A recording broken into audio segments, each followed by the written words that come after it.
Welcome to my narrated journey through this captivating web novel. This adaptation features my original voice, personal insights, and thoughtful commentary while never overshadowing the brilliance of the original text. Remember, if you find yourself enchanted by the tale, please consider supporting the skilled author behind it. Your support is vital in keeping these captivating stories alive and thriving in the literary world. Now let's begin. In this chapter, I'm mostly watching Karl in a quieter but very important phase, not fighting, not rushing forward, but building foundations. While working on his apartment and refining the tiny world, Karl reflects on Thor's future.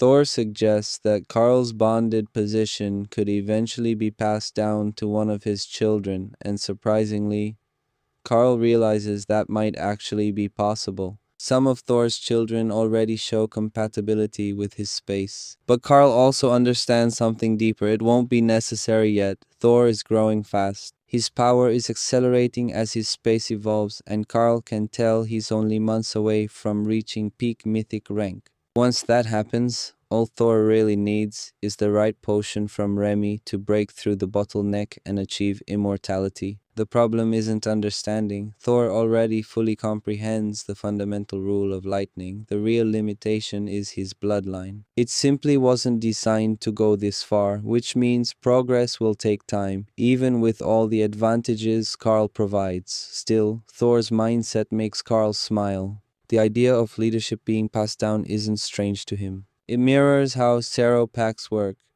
Elders eventually step aside, not because they're disrespected, but because each generation has its time to lead. Meanwhile, Karl finishes transforming the apartment into something far beyond normal housing. Thanks to world crafting, it becomes a full mansion. Rustic guest floors, a personalized bedroom designed around Dana's preferences, and layered illusions that blur reality itself. But temporary power isn't enough for Karl. He decides to lock this world into permanence. Using immortal ranked earth manipulation, he creates a gemstone and carves impossibly tiny runes into it, so small that most beings could never properly read or copy them. The entire villa is compressed into a stone no larger than a chicken egg, easy to carry, easy to pass down, and incredibly secure. He adds heavy anti-spying protections and escape restriction, not out of paranoia but practicality. Karl already has Opal watching.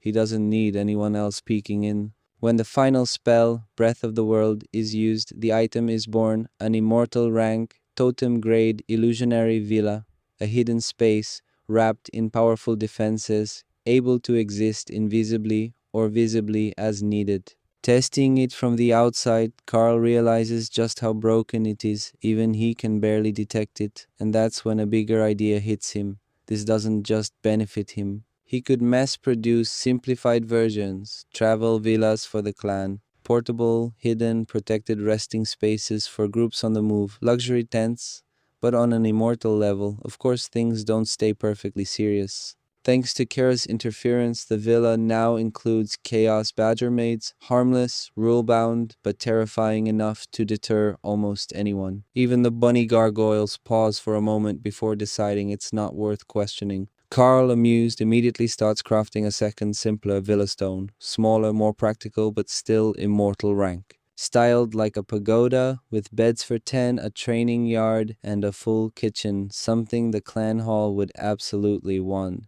My thoughts analysis. What I really like about this chapter is that it's all about long-term dominance, not flashy power. Karl isn't just strong, he's thinking like a civilization builder. The villa stones are basically infrastructure, safe zones, logistic solutions. This is the kind of thing that wins wars before they start.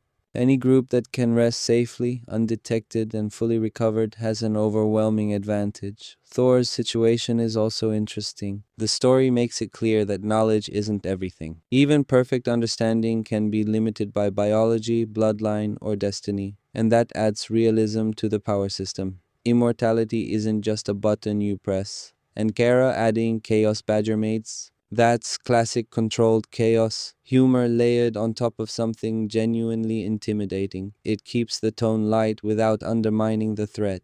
Overall, this chapter feels like a calm before a storm, the kind of preparation arc that usually pays off hard later. And that's my breakdown of this chapter. If you enjoyed this kind of summary plus analysis, make sure to subscribe. It really helps the channel grow and lets me know you want more of this content. Also, I'm curious, where are you watching from? Drop your country or city in the comments. I'd love to see how far these stories are reaching. Let me know your thoughts on this chapter too, especially what you think Karl is setting up for later. See you in the next one.